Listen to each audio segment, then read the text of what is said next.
स्वागत करता हूं। उन्होंने सही वक्त पर बिल्कुल क्रांतिकारी कार्य किया है, क्योंकि ये महीना भारतीय संविधान से संबंधित है।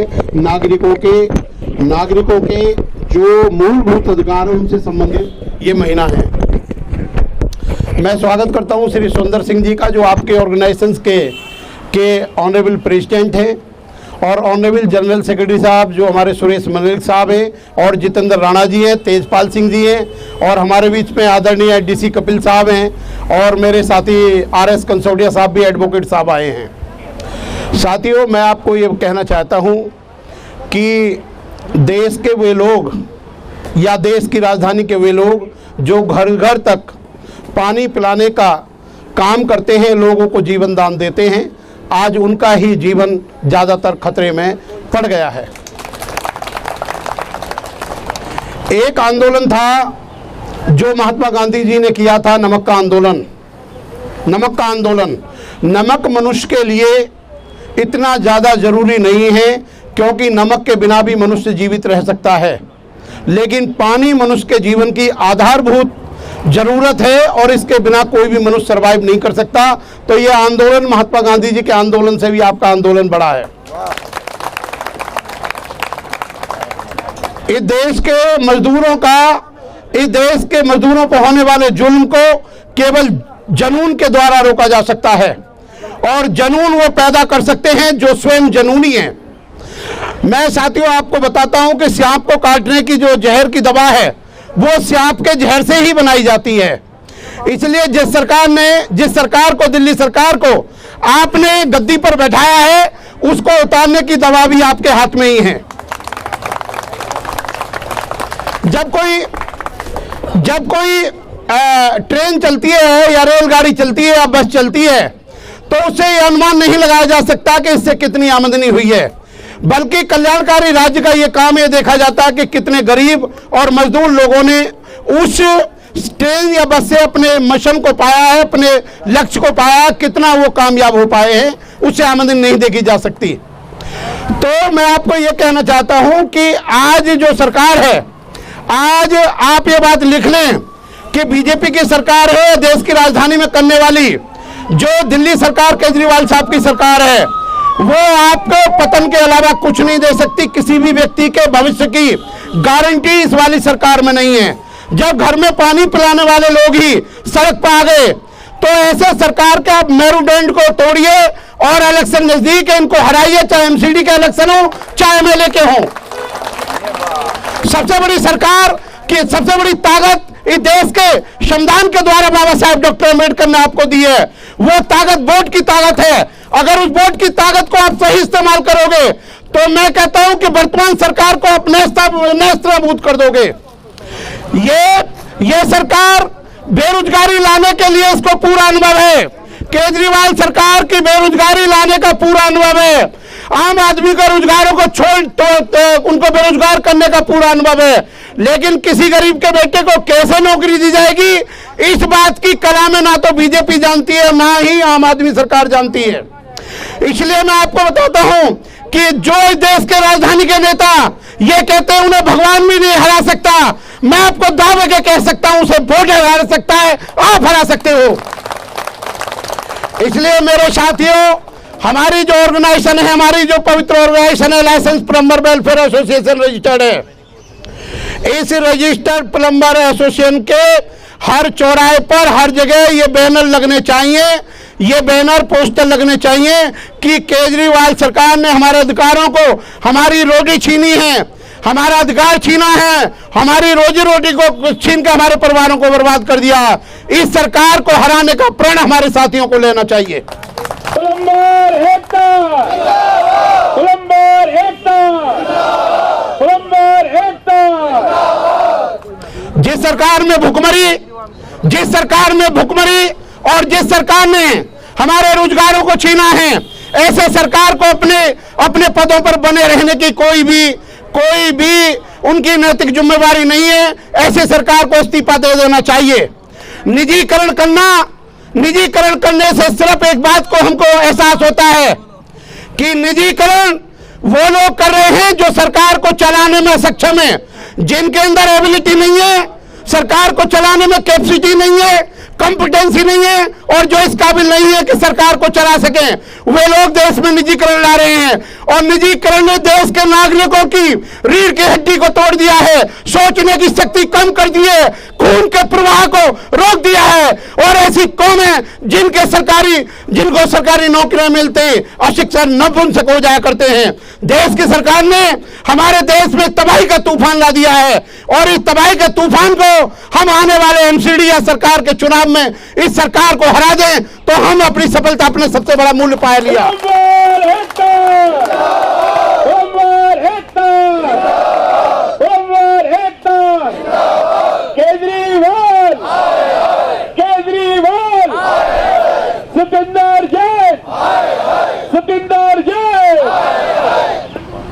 एक बार हिटलर जो ऑक्सफोर्ड की यूनिवर्सिटी में बोल रहा था, तो हिटलर ने कहा कि करने दो लोगों को हमें बदनाम, अगर हम अपने लोगों को स्थायी नौकरी दे पाए तो दुनिया का सर्वश्रेष्ठ कार्य हमने कर दिया। और करने दो लोगों को हमारी आलोचना, अगर हम अपने लोगों की सुरक्षा कर पाए तो दुनिया का सर्वश्रेष्ठ कार्य हमने कर डाला। करने दो लोगों को हमारी बुराई, अगर हम लोगों में सुख शांति और उनके अंदर उनकी समस्याओं का समाधान कर पाए तो दुनिया का सर्वश्रेष्ठ कार्य हमने कर पाया। हमारे ऑर्गेनाइजेशन का सबसे महत्वपूर्ण कार्य यह है कि हम अपने भाइयों के लिए सोचें, जो सबसे तबके के हैं, जो जमीन को खोद कर पानी निकालते हैं, लोगों की सुविधाओं को खत्म करते हैं। अगर ऐसे लोगों को ऐसी सरकार में अगर मुसीबत कड़ी है तो फिर देश की राजधानी में कौन आदमी सुखी रह सकता है। मेरे भाइयों, आपको मैं बता दूं, देखिए, मुफ्त पानी और बिजली देने से, मुफ्त का बिजली और पानी देने से इस देश के लोगों की कोई समस्या हल नहीं होगी। 328,000 करोड़ से भी ज्यादा शुल्काष्टों का रुपया जो दिल्ली सरकार है उसने रुपए काटकर फिर बिजली और पानी वाले लोगों को दे दिया है, जिससे उन लोगों की उनकी गर्दन को तोड़ दिया गया है। मैं आपको बताना चाहता हूं, आप हमें सरकारी नौकरी दो, आप प्लम्बर्स को काम दो, आप प्लम्बर्स के जो अधिकार, जो दिल्ली जल बोर्ड जो एक्ट है 1998 उसके जो सेक्शन 35 है, उसमें कहा गया है कि बिजली और सीवर का कनेक्शन, मतलब पानी का और बिजली का कनेक्शन केवल रजिस्टर्ड प्लम्बर्स को ही पावर है, कोई और आदमी उसको टच नहीं कर सकता। पानी और सीवर का, वाटर एंड सीवर कनेक्शन का। तो आप बताइए, जब ये कानून का उल्लंघन कर रहे हैं, हमने बहुत जल्दी इसमें रिट तैयार करके अपने इस सरकार के जो नोटिफिकेशन है, जो ऑर्डिनेंस है, उनको ऑनरेबल हाई कोर्ट में चैलेंज किया है। अभी फाइलिंग जैसे इसमें ऑब्जेक्शन क्लियर होंगे लगेगी, आपको सूचना दे दी जाएगी। मैं आपको ये बताना चाहता हूं कि हमने नदी को पार कर लिया है, हम किनारे पे खड़े हैं। हमें अफगानिस्तान के जो पंजशीर के शेर हैं उनकी बात को ध्यान रखना होगा। जब तक हमारे शरीर में खून का आखिरी कतरा है, हमने किसी का भी गुलाम नहीं बनना है, झुकना नहीं है। सरकार के आगे सरकार के घुटने टेकने ठिकाने हैं, हमने अपने घुटने नहीं टेकने हैं। मैं आपको कहना चाहता हूं कि सेकंड वर्ल्ड वॉर में एक बार फ्रांसीसी सैनिक ने एक अंग्रेज सैनिक से पूछा था कि भाई, ये जो दिन रात की लड़ाई चल रही है ये कब खत्म होगी। तो अंग्रेज सैनिक ने तपाक से कहा था, जब तक आखिरी फ्रांसीसी खत्म नहीं हो जाता ये जंग जारी रहेगी, ये जंग जारी रहेगी। जब तक केजरीवाल का एक एक आदमी एमसीडी और एमएलए के चुनाव में हार नहीं जाता, ये जंग जारी रहेगी।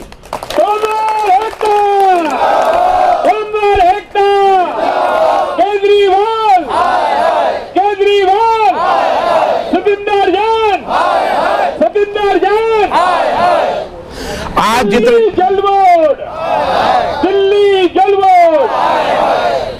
कार्ल मार्क्स का कहना है, अगर देश के अंदर भ्रष्टाचार ना हो, अगर देश के अंदर किसी भी व्यक्ति का कोई शोषण ना हो, तो किसी भी नागरिक को 2 घंटे से ज्यादा कार्य करने की जरूरत नहीं है। आप जो कार्यक्रम लोगों के रोजगार के लिए बढ़ा रहे हो, प्राइवेट कर रहे हो, इसका मतलब है देश के अंदर भ्रष्टाचार है। जिन पोस्टरों को, जिन एडवर्टाइजमेंटों को मेट्रो में या दिल्ली की राजधानी में लगाया गया है, अगर उसका 10वां हिस्सा भी प्लम्बर्स को दे दिया जाए तो मैं कहता हूं हर समस्या खत्म हो सकती है। लेकिन इस प्रजातांत्रिक देश के अंदर किसी को नागरिकों की चिंता नहीं है, और हर आदमी को धन को कमाकर अपनी शक्तियों का दुरुपयोग गरीबों के लोग खराब कर रहे हैं।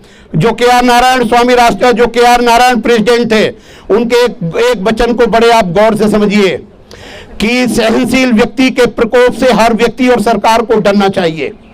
सहनशील व्यक्ति के सहनशीलता से, प्रकोप से हर गवर्नमेंट और हर व्यक्ति को, जुल्म करने वालों को डरना चाहिए। ये सरकार आपके ऊपर जुल्म कर रही है, आपकी शक्ति से परिचित नहीं है। हम लगभग 2000 के लगभग लाइसेंस प्लम्बर्स हैं। हमारे घर में 8-10 हमारे फैमिली मेंबर्स हैं, सैकड़ों हमारे हजारों रिश्तेदार हैं। अगर हम चाहें तो इस सरकार को धूल चढ़ा सकते हैं। और आपको मैं बता दूं कि आकाश से कोई बारिश नहीं होती, जमीन पर जो पेड़ लगाए जाते हैं उससे बारिश होती है। इसलिए जो आप अभी से तैयारी करो, अपनी समस्याओं को लगाइए। और केजरीवाल साहब जितनी भी गवर्नमेंट के सरकार के मिनिस्टर हैं, जो भी जल मंत्री हैं, कितना ही भी प्रिय व्यक्ति क्यों ना हो, अगर वो अहित कार्य कर रहा है तो उसको उखाड़ फेंकने में, उस शरीर के उस अंग को जो गल गया है, कोई पाप नहीं लगता है। इस सरकार को गिराना हमारे देश के, राजधानी के हर मजदूर का नैतिक कर्तव्य है कि वो इस सरकार को गिराए, क्योंकि ये सरकार किसी भी तरह से गरीबों के लिए हितकर नहीं है, बड़े बड़े सरमायादारों के लिए हितकर है। जितने भी दिल्ली जल बोर्ड के प्लम्बर्स का ठेका दिया गया है वो बड़ी बड़ी कंपनियों को दिया गया है, और ये वो कंपनियां जो लाखों करोड़ों अरबों रुपए सरकार को देती है इलेक्शन के लिए। इसलिए हमारे खून को चूसा जा रहा है, और जो परजीवी खून को चूसता है उसको मानने में कोई पाप गीता में भी नहीं बता गया है। भारत माता की, भारत माता की। मैं आपको बिल्कुल बता देना चाहता हूं, ये बात आप स्पष्ट कर लीजिए। जब पूत के पांव पालने में दिखते हैं, तो ये सरकार 5 साल बनने के बाद जब आपके विनाश पर तुली हुई है और आपका चतुर्मुखी विनाश कर रही है, तो अगले आने वाले इलेक्शन में अगर ये सरकार जीत गई तो आप में से, आपके परिवारों में कोई आदमी दिल्ली में रहना, नौकरी करना तो दूर रह भी नहीं पाएगा। इसलिए निजीकरण हमारे लिए जहर है, हमारे देश के लिए। आप देखिए, मैं आपको एक एग्जाम्पल देना चाहता हूं। 1965 में एक आंदोलन बीबी मौर्य साहब ने किया था देश के अंदर, जिसमें 500 औरतों के बच्चे जेल में हुए थे। उसी से डॉक्टर अम्बेडकर की मूर्ति भी यहां लगी थी। बैंकों को नेशनलाइजेशन किया गया, गरीबों को बेकार पड़ी हुई जमीन दी गई। लेकिन हमारा जो आज का आंदोलन है, ये आंदोलन किसी जाति या धर्म का नहीं है, बल्कि पूरे देश का आंदोलन है, पूरे देश की राजधानी के मजदूरों का आंदोलन है। इस आंदोलन में जितने भी मजदूर वर्ग के लोग हैं जो देश की राजधानी में रह रहे हैं, या near by NCR, Haryana, Uttar Pradesh, Noida वगैरह में रह रहे हैं, हमने बहुत जल्दी उनको ये मैसेज देना है कि हर जगह इस सरकार को हराइए, चाहे ये सरकार पंजाब में हो, चाहे यहाँ हो, और हमारे पोस्टर लगने चाहिए। जो मजदूर को पानी पिलाने वाले व्यक्ति पर रहम नहीं खा सकती, उसके अधिकारों का संरक्षण नहीं हो सकता, वो सरकार किसी को क्या मदद करेगी, वो सरकार किसी को क्या उठाएगी। केजरीवाल, दिल्ली जल बोर्ड, दिल्ली जल बोर्ड, दिल्ली जल बोर्ड। इस सरकार ने, इस केजरीवाल की सरकार ने हमें गंदगी में ला के रख दिया है, इसने गरीबी में ला दिया है, और इसे हमने गुलामी में ला दिया है। ये सरकार संविधान विरोधी है। देश का जब कानून बना हुआ है, जब सेक्शन 35 दिल्ली जल बोर्ड एक्ट का बना हुआ है कि वाटर और सीवर का कनेक्शन केवल लाइसेंस प्लम्बर ही देंगे, तो एक बात बताइए, जो कानून की बात नहीं मान रहा वो किसी पर क्या रहम खाएगा, किसी का क्या विकास करेगा, वो सरकार किसी को क्या रोटी दे सकती है। बिजली और पानी फ्री में देने से कोई बात नहीं बनेगी। हमें, हमारे लोगों को देश के अंदर स्थायी परमानेंट गवर्नमेंट नौकरी दीजिए, हम बिजली पानी का बिल तो पड़ोसियों का भी भर देंगे। मजदूर एकता। अगर एक बार भूकंप आ जाए तो दोबारा आने की प्रबल संभावना होती है।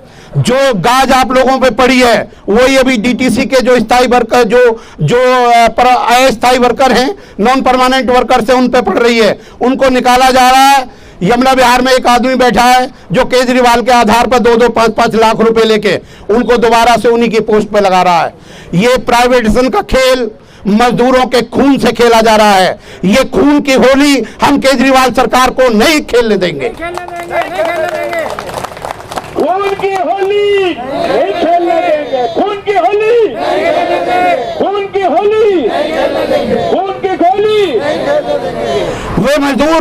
वो मजदूर जिन पर परसों से जुल्म, शितम, अन्याय और शोषण किया जा रहा है, ऐसे शोषण को रोकने के लिए सबसे पहला कदम हमारे लाइसेंस प्लम्बर्स ने उठाया है। हमारे आदरणीय श्री के डीसी कपिल साहब ने पुरजोर मेहनत कर इस आंदोलन को आगे का रूप दिया है कि हर आदमी, हर मजदूर जिस पर जुल्म हो रहा है उसको रोकने का काम पढ़े लिखे, नैतिक और समझदार लोगों को है। और आपको मैं बता दूं, जितनी जिम्मेवार केजरीवाल सरकार है उतनी जिम्मेवार केंद्र की बीजेपी की सरकार है, क्योंकि दिल्ली सरकार में कोई भी कार्य लेफ्टिनेंट गवर्नर साहब की मर्जी के बिना नहीं होता। वो चाहें तो एक चुटकी में सारे कुछ ऑर्डरों को कैंसिल कर सकते हैं, लेकिन गरीबों के हित में कोई आदमी आवाज नहीं उठाता है। वो हमेशा देखता है इस काम को करने से मुझे क्या फायदा है। महाभारत में एक वर्णन आता है, जब महाभारत का युद्ध चलता रहता है तो बब्रावान पूछता है,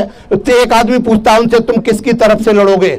तो कहता है जो सबसे मजदूर है, जो सबसे गरीब है, जो सबसे कमजोर है, मैं उसकी तरफ से युद्ध करूंगा।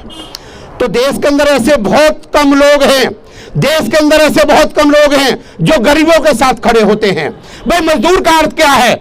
मजदूर का अर्थ है जो मजे से दूर है। मजदूर का अर्थ है जो मजे से दूर है। मजदूर का अर्थ है जो मजबूर है। मजदूर का अर्थ है जिसे पीटा जा रहा है। मजदूर का अर्थ है सरकार जिसके अधिकारों का हनन कर रही है। मजदूर का अर्थ है जो अपने रोटी और पानी के लिए भी बिलख रहा है। मजदूर का हाल है जिसको गर्मी में बिजली और पानी नहीं मिल रहा और सर्दियों में उड़ने के लिए रजाई या हीटर नहीं है। वो व्यक्ति गरीबों की श्रेणी में आता है। गरीबों के लिए, विकास के लिए, गरीबों के पैरामाउंट वेलफेयर के लिए केजरीवाल सरकार के पास कोई प्लानिंग नहीं है, कोई योजना नहीं है, कोई घोषणा नहीं है। उन्होंने सिर्फ अपने आप को चमकाना है, और ये जितनी भी चमक दिल्ली के अंदर पैदा हो रही है सरकारों में, ये आपके द्वारा दिए गए इनकम टैक्स और सेल टैक्स से हो रही है। ये आपके द्वारा दिए गए सेल टैक्स, इनकम टैक्स से हो रही है। आप एक बिस्कुट खाते हो, आप एक सिगरेट पीते हो, आप एक बीड़ी पीते हो, ये सारा पैसा दिल्ली सरकार के पास जाता है। और वो धन, वो राशि, देश की राजधानी की राशि हम गरीबों के काम नहीं आ रही। तो इस सरकार को बर्खास्त करना ना केवल हम बल्कि पवित्र काम कर रहे हैं। हम पवित्र काम कर रहे हैं। इस सरकार को हराइए, अपनी आजादी पाइए। इस सरकार को गिराकर आपको अनंत पुण्य मिलेगा। यह सरकार आपके लिए जहरीली सरकार है। और मैं अंत में एक बात मैं आपको कहूंगा कि आंदोलन को कैसे सफल बनाया जा सकता है। एक बार जर्मन ने हालैंड पर आक्रमण किया था, तो हालैंड का तल कुछ समुद्र तल से नीचा था। हालैंड वासियों ने कह दिया कि हम मर जाएंगे, लेकिन झुकेंगे नहीं, गरीब नहीं बनेंगे। तो उन्होंने दीवार को तोड़ दिया और जर्मन की फौज को अपने साथ डुबाकर मार दिया। तो हिटलर ने एक वाक्य अपनी ऑटोबायोग्राफी मेन के रूप में लिखा, अरे दुनिया में ना तो संगीन इतनी खतरनाक होती है, ना एटॉमिक बम होता है, जितना मनुष्य का सेल्फ कॉन्फिडेंस होता है। दुनिया में न तो एटॉमिक बम इतना खतरनाक होता है जितना मनुष्य का सेल्फ कॉन्फिडेंस, मनोविश्वास होता है। अगर दुनिया का कोई भी मनुष्य जो मरने के लिए एक बार तैयार हो जाए, तो दुनिया की कोई भी शक्ति उसे कदापि गुलाम नहीं बना सकती। आप गुलाम बनते हैं क्योंकि सरकार के बनाए गए सिद्धांतों पर चलने के लिए तैयार हो जाते हैं। जो सरकार आपका भला नहीं कर सकती, उस सरकार को आप गिराइए, उसको वोट मत दीजिए, जगह जगह उसके बैनर लगाइए कि हम इस सरकार के खिलाफ हैं। 24 घंटे के अंदर सरकार के पास आपका मैसेज पहुंच जाएगा। इलेक्शन नजदीक है, और मैं कहता हूं कि अगर एक रात भी बीच में हो तो देवताओं को हराया जा सकता है। केजरीवाल की सरकार तो क्या चीज है। मजदूर एकता, मजदूर एकता, license plumber, license plumber, license plumber. मेरे साथियों, फ्रेडरिक मार्टिन लूथर का एक बयान है कि दुर्जन के बुरे कर्मों से सज्जन की चुप्पी ज्यादा खतरनाक होती है। इस वाले बयान को जरा प्लीज नोट करें कि दुर्जन के बुरे कर्मों से सज्जन की चुप्पी ज्यादा खतरनाक होती है। जब कोई सरकार आप पर जुल्म कर रही है, आपके अधिकारों को खत्म कर रही है, तो आपको चुप रहना एक पाप है, नैतिक पाप भी है और कानूनी पाप भी है। आपको रक्षा करनी है अपने लीगल राइट्स की, आपको रक्षा करनी है आपके फंडामेंटल राइट्स की, आपको रक्षा करनी है आपके कॉन्स्टिट्यूशनल राइट्स की, संविधान अधिकारों की। और हमारा रोजगार, जो लोग भूखे मर रहे हैं, जो लोग परेशान हैं, जिन्हें काम नहीं मिल रहा, मैं आपको दावे के साथ कहता हूं ऐसे लोगों के खिलाफ FIR लिखनी चाहिए। यह सरकार का काम है, यह कल्याणकारी राज्य का काम है कि हर पढ़ने वाले आदमी को एजुकेशन दे, हर पढ़ने वाले आदमी को एजुकेशन दे और हर भूखे आदमी को भोजन दे। जो काम करने की क्षमता रख रहे हैं उनको काम दे। ये सरकार ने सबसे पहले एजुकेशन को खत्म कर दिया है, क्योंकि बिना एजुकेशन के कोई आदमी क्रांति पैदा नहीं कर सकता। हमें एजुकेशन को कम से कम पैसे में करना चाहिए। सबसे महंगी एजुकेशन आज दिल्ली की है। आज डॉक्टरी की लाखों 50-50 लाख रुपए डॉक्टर, बड़े बड़े इंजीनियरों की फीस है। गरीब आदमी कैसे डॉक्टर बन पाएगा? तो मैं ये कहना चाहता हूं, देश में सबसे बड़ा भ्रष्टाचार 5 साल का जो टाइम है इसके कारण फैला हुआ है। ये जो MLA MP का टाइम है, काउंसलर का टाइम है, 2 साल होना चाहिए। 5 साल की वजह से ये सबसे ज्यादा भ्रष्टाचार हो रहा है। और आखिर में मैं एक बात कह के अपनी बात खत्म करूंगा कि जुल्मों का बीज हम बोने नहीं देंगे, जुल्मों का बीज हम बोने नहीं देंगे, अपने भारत को आग हम लगने नहीं देंगे। ए वतन तेरी खुशियों की कसम, तेरे दामन को दाग हम लगने नहीं देंगे। थैंक यू वेरी मच, बहुत बहुत धन्यवाद। Thank you sir.